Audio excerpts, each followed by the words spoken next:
Hello दोस्तों, आपके अपने मैजिक मूवमेंट चैनल में आपका स्वागत है। दोस्तों, आज हम पिरामिड टेक्नोप्लास्ट लिमिटेड को डिटेल में डिस्कस करेंगे, इसकी कंप्लीट स्टडी करेंगे। दोस्तों, ये ऐसा स्टॉक है जो निफ्टी ऑल टाइम हाई होने पर भी ये अभी सस्ते दामों पर अवेलेबल है, यानी ये अंडर वैल्यूड है और अपने बाइंग जोन पर अवेलेबल है। जी हाँ दोस्तों, अगर आप ऐसा स्टॉक सर्च कर रहे हो जो आपको आने वाले टाइम में मल्टी बैगर रिटर्न्स दे सकता है, तो दोस्तों आप इस स्टॉक को कंसीडर कर सकते हो। तो दोस्तों आप हमारे साथ वीडियो के एंड तक बने रहिए। वीडियो के एंड में हम वीडियो का कंक्लूजन देते हैं, जिससे आपके माइंड में क्लैरिटी आएगी कि अभी आपको इस स्टॉक में क्या करना चाहिए। चलो दोस्तों, करते हैं वीडियो की शुरुआत पिरामिड टेक्नोप्लास्ट के साथ। दोस्तों, ये कंपनी मैन्युफैक्चर करती है HM, HDP plastic container, IBC container, drums, barrels और कैन। ये कंपनी इंडस्ट्रियल पैकेजिंग कंपनी है जो मैन्युफैक्चर करती है पॉलीमर बेस्ड मॉडल प्रोडक्ट्स को। ये कंपनी इंटरमीडिएट बल्क कंटेनर्स को तैयार करती है, पॉलीमर ड्रम्स को और मिल्ड स्टील ड्रम्स को, जो यूज होते हैं केमिकल, एग्रोकेमिकल और फार्मास्यूटिकल इंडस्ट्रीज में। इस कंपनी का रिवेन्यू पॉलीमर ड्रम से 51.5%, आईबीसी से 32%, एमएस ड्रम से 9% और अदर्स से 7.5%। और इस कंपनी के क्लाइंट्स हैं Patanjali, Adani Wilmar, JSW, Deepak nitrite, Asian paint, unit phosphorus etcetera. और दोस्तों इसके साथ साथ पिछले फाइनेंशियल ईयर में 376 क्लाइंट्स को अपना प्रोडक्ट सर्व किया। दोस्तों ये कंपनी एनएससी और बीएससी दोनों पर लिस्टेड है। ये एक स्मॉल कैप कंपनी में भी माइक्रो कैप कंपनी है, जिसका मार्केट कैप 638 सीआर, इसका स्टॉक पी 21.9, इसका स्टॉक पी अंडर वैल्यूड है अपने सेक्टर और मार्केट की एवरेज पीई के कंपैरिजन में। और दोस्तों इस कंपनी का आरओसी 21.0%, इसका आरओई 17.8%। और दोस्तों अब हम इसके फंडामेंटल्स को डिस्कस करेंगे और फंडामेंटल्स में हम पहले इसके क्यू ऑन क्यू बेसिस पर इसकी ग्रोथ चेक करेंगे, क्योंकि दोस्तों ये न्यू लिस्टेड कंपनी है। 2023 के सितंबर में लिस्टेड हुई थी। दोस्तों सितंबर 2023 के क्वार्टर में इस कंपनी का रिवेन्यू 131 सीआर था, जो अभी बढ़कर 133 सीआर का हुआ। दोस्तों इस कंपनी ने अपने रिवेन्यू को लास्ट 4 क्वार्टर से मेंटेन रखा और इस कंपनी के ऑपरेटिंग प्रॉफिट लास्ट 4 क्वार्टर से कांस्टेंट है। ऑपरेटिंग प्रॉफिट भी क्यू ऑन क्यू बेसिस पर मेंटेन है और रिवेन्यू और ऑपरेटिंग के साथ साथ इस कंपनी का नेट प्रॉफिट भी लास्ट 4 क्वार्टर से लगभग मेंटेन है। तो दोस्तों overall Q on Q basis पर नंबर ना डाउन गए ना अप गए, कांस्टेंट रहे। अब हम इसकी एनुअल बेसिस पर इसकी ग्रोथ को चेक करेंगे। दोस्तों यहाँ पर हम लास्ट 4 ईयर्स के रिवेन्यू और प्रॉफिट को डिस्कस करेंगे। इस कंपनी का रिवेन्यू 2021 में 316 सीआर का था, जो अभी बढ़कर 537 सीआर का हो चुका है। और इस कंपनी का प्रॉफिट 2021 में 16 सीआर का था, जो अभी बढ़कर 29 सीआर का हो चुका है। दोस्तों यहाँ पर company Y on Y basis पर कंटिन्यूसली ग्रो कर रही है, रिवेन्यू में भी और प्रॉफिट में भी, जो कि कंपनी के लिए एक पॉजिटिव पॉइंट है। और दोस्तों अब हम चेक करेंगे इसकी बैलेंस शीट, और बैलेंस शीट में हम देखेंगे इस कंपनी के ऊपर डेब्ट कितना है। दोस्तों मार्च 2021 में कंपनी के ऊपर 52 सीआर का डेब्ट था। मार्च 2022 में ये बढ़कर 66 सीआर का हुआ और मार्च 2023 में इस कंपनी ने अपने डेब्ट को थोड़ा सा रिड्यूस किया, 66 से ये 56 हुआ। और 2024 में भी अब कंपनी ने अपने डेब्ट को रिड्यूस किया, अब ये 56 से ओनली 20 सीआर रह चुका है, यानी कंपनी ऑलमोस्ट डेब्ट फ्री है। और दोस्तों ये कंपनी के लिए सेकंड पॉजिटिव पॉइंट है कि company Y on Y basis पर ग्रो कर रही है, क्यू ऑन क्यू बेसिस पर अपने रेवेन्यू को मेंटेन कर रही है और साथ में अपने डेब्ट को भी डिक्रीज कर रही है। और दोस्तों अब हम चेक करेंगे इसका कैश फ्लो। इस कंपनी ने लास्ट 2 ईयर से अपने डेब्ट को भी रिड्यूस किया और साथ में इसने कैश फ्लो को भी मेंटेन रखा।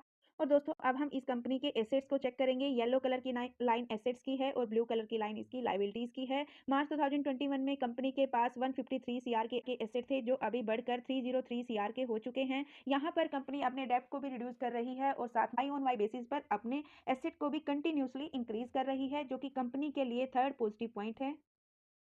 और दोस्तों अब चेक करेंगे हम कंपनी का शेयर होल्डिंग पैटर्न। सितंबर 2023 में प्रमोटर्स के पास 74.64% का स्टेक था, जो अभी भी कांस्टेंट है, यानी प्रमोटर्स को अपनी कंपनी पर पूरा ट्रस्ट है। लेकिन एफआईज इस कंपनी में कंटिन्यूसली लास्ट 3 क्वार्टर्स से अपने प्रॉफिट को बुक कर रही है। सितंबर 2023 में एफआईज के पास 2.44% का स्टेक था, जो अभी घटकर 0.53% ओनली। और डीआईज का स्टेक सितंबर 2023 में 3.58% था और दिसंबर में डीआईज ने भी प्रॉफिट बुकिंग की स्लाइटली, लेकिन लास्ट 2 क्वार्टर्स से डीआईज इसमें कांस्टेंट बनी हुई है, यानी प्रमोटर्स के साथ साथ डीआईज को भी इस कंपनी के ऊपर ट्रस्ट है। और पब्लिक सितंबर 2023 में 19.05% थी, जो बढ़कर 21.76%। और बात करें इस कंपनी के रिटर्न्स और वॉल्यूम्स की, तो दोस्तों पिछले 1 मंथ में इस कंपनी में 1 लाख का वॉल्यूम था, जिसमें से 53.09% इसमें इन्वेस्टर्स थे, और लास्ट वीक में 1 लाख का वॉल्यूम था, जिसमें से 50.6% यानी 73 के इसमें इन्वेस्टर्स थे, और यस्टरडे ट्रेडिंग सेशन में 69 के का वॉल्यूम्स था, जिसमें से 61% इसमें इन्वेस्टर थे, और अभी आज 12:30 तक 25 के का वॉल्यूम है। और दोस्तों इस कंपनी ने पिछले 1 साल में यानी पिछले सितंबर से लेकर अब तक 9.9% के रिटर्न्स दिए, और दोस्तों लास्ट 6 मंथ में भी पॉजिटिव रिटर्न्स है, 3 मंथ में भी पॉजिटिव रिटर्न्स। कंपनी की ओवरऑल रिटर्न्स की जब से कंपनी लिस्ट हुई है अब तक इसने अपने इन्वेस्टर्स को 2.26% के नेगेटिव रिटर्न्स दिए। इस कंपनी के शेयर का लो प्राइस 134 रुपीज 40 पैसे था, और ऑल टाइम हाई 239 रुपीज 35 पैसे, और अभी कंपनी का स्टॉक 173.67 पैसे पर ट्रेड कर रहा है। ये कंपनी एक स्मॉल कैप कंपनी है जिसमें हाई रिस्क है। इस कंपनी में ग्रोथ लो है, प्रॉफिटेबिलिटी हाई है, एंट्री पॉइंट अभी गुड है, यानी इसका स्टॉक इसके अंडर प्राइस पर अवेलेबल है और ओवरबॉट जोन में नहीं है, यानी अभी हम इस स्टॉक में फ्रेश एंट्री कर सकते हैं। और दोस्तों इस कंपनी में रेड फ्लैग भी लो है, जो कि कंपनी के लिए 4th पॉजिटिव पॉइंट है। ये कंपनी पैकेजिंग सेक्टर से बिलोंग करती है, ये इसकी कंपटीटर कंपनीज हैं। तो दोस्तों अब तक हमने इस कंपनी के फंडामेंटल्स को डिस्कस किया, इसके फंडामेंटल्स स्ट्रॉन्ग हैं, और दोस्तों अब हम इस कंपनी के टेक्निकल्स को डिस्कस करेंगे और इसके चार्ट के पैटर्न को देखेंगे और सपोर्ट रेजिस्टेंस और नेक्स्ट टारगेट पर भी बात करेंगे। तो दोस्तों ये इसका टेक्निकल चार्ट है, जब से कंपनी लिस्ट हुई है तब से लेकर अब तक कंपनी 175 रुपीज़ के प्राइस पर लिस्ट होती है, और दोस्तों यहाँ पर इसमें प्रॉफिट बुकिंग आती है और 165 रुपीज़ तक जाती है। यहाँ से ये वी शेप रिकवरी करती है, लेकिन अपने लिस्टिंग प्राइस पर जाते ही फिर से इसमें प्रॉफिट बुकिंग आती है, लेकिन इस बार अपना सपोर्ट ये 173 का बनाती है। यानी दोस्तों 173 से फिर से ये अपने जो लिस्टिंग प्राइस था उसको ब्रेकआउट करती है और एक नया ऑल टाइम हाई बनाती है 250 रुपीज़ के आसपास का, और यहाँ से इसमें प्रॉफिट बुकिंग आती है जिन्होंने आईपीओ के टाइम से परचेज किया, और दोस्तों या फिर किसी ने अपने स्पॉट पर परचेज किया तो यहाँ पर वो प्रॉफिट बुक करते हैं, और तब ये स्टॉक डाउन ट्रेंड के साथ ये सपोर्ट बनाता है 135 रुपीज़ पर। और दोस्तों यहाँ पर ये 2 टाइम सपोर्ट लेता है, और दोस्तों अब स्टॉक अपसाइड मूव हो चुका है। जैसे यहाँ पर 173 का सपोर्ट बनाया था, वैसे ही अभी 173 का इसका माइनस सपोर्ट है। तो जो इसका फर्स्ट सपोर्ट रहेगा 173 का रहेगा, सेकंड सपोर्ट जो रहेगा 165 का रहेगा, और थर्ड सपोर्ट जो रहेगा वो 135 का रहेगा, और इसका फर्स्ट रेजिस्टेंस 200 का रहेगा, और सेकंड रेजिस्टेंस रहेगा वो 250 का रहेगा। और दोस्तों अगर चार्ट के पैटर्न की बात करें तो दोस्तों ये अपना डब्ल्यू शेप पैटर्न बना रही है। दोस्तों अभी स्टॉक 173 रुपीज़ पर है, अपने माइनर सपोर्ट पर है, और इसके फंडामेंटल्स को देखते हुए और इसके चार्ट के पैटर्न को देखते हुए इसमें जो शॉर्ट टर्म के लिए नेक्स्ट टारगेट रहेंगे वो 250 रुपीज़ के रहेंगे, लॉन्ग टर्म के लिए नेक्स्ट टारगेट रहेंगे वो 700 के रहेंगे।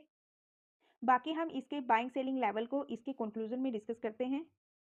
दोस्तों हमने इसके बिजनेस को डिस्कस किया, इसके बेसिक फंडामेंटल्स को डिस्कस किया, इसके टेक्निकल चार्ट को स्टडी किया, शेयर होल्डिंग पैटर्न चेक किया, कंक्लूजन। दोस्तों अगर कोई इस कंपनी में इंटरेस्टेड है, फ्रेश बाइंग करना चाहता है या फिर एड ऑन करना चाहता है, तो दोस्तों मेरे ओपिनियन से आप इस कंपनी में 170 रुपीज़ से लेकर 180 रुपीज़ के बीच में कहीं भी बाइंग कर सकते हो। एड ऑन करना चाहते हो तो दोस्तों वो भी कर सकते हो। और दोस्तों अगर किसी के पास इस कंपनी का स्टेक है, प्रॉफिटेबल है, प्रॉफिट बुकिंग करना चाहता है, तो दोस्तों उसको अभी वेट एंड वॉच करना चाहिए इसके 200 के लेवल के ब्रेक होने का, और चाहो तो दोस्तों आप 250 के लेवल तक का भी वेट कर सकते हो, क्योंकि दोस्तों कंपनी के फंडामेंटल स्ट्रॉन्ग है, कंपनी की जो क्लाइंट्स है वो कंपनीज भी स्ट्रॉन्ग है। अगर उन कंपनी की अर्निंग बढ़ेगी तो डेफिनेटली इस कंपनी की भी अर्निंग बढ़ेगी, और डीआईज और इसके प्रमोटर्स को भी इस कंपनी के ऊपर ट्रस्ट है। ये आने वाले टाइम में आपको मल्टी बैगर रिटर्न्स दे सकती है। लेकिन दोस्तों ये वीडियो एक एजुकेशनल पर्पज से है, मेरी तरफ से किसी भी स्टॉक के लिए कोई रिकमेंडेशन नहीं है।